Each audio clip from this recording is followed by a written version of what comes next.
apartment number 608. These 2-bedroom units are at the end of the hallway.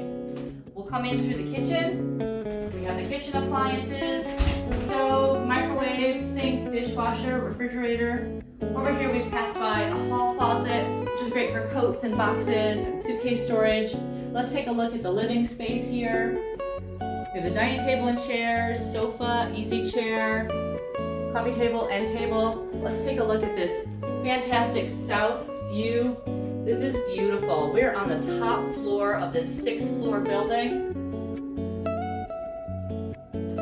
We have a pair of bedrooms right next to each other. Let's take a look at this first one over here. We're on the corner of the building, and we have 2 huge windows facing to the south and the west. The bedrooms are always furnished with a full-size bed, dresser, desk and chair, and bookshelf. Here's the other bedroom. This one has windows facing to the west. It has a spectacular lake view. We'll get a look at that.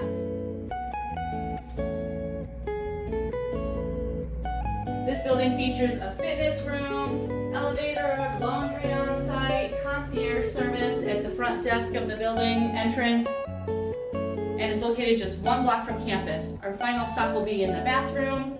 You can see there are 2 medicine cabinets, the toilet, sink, vanity, and tub and shower. So that's a look at Collegetown Center number 608, a 2-bedroom apartment on the top floor at Collegetown Center.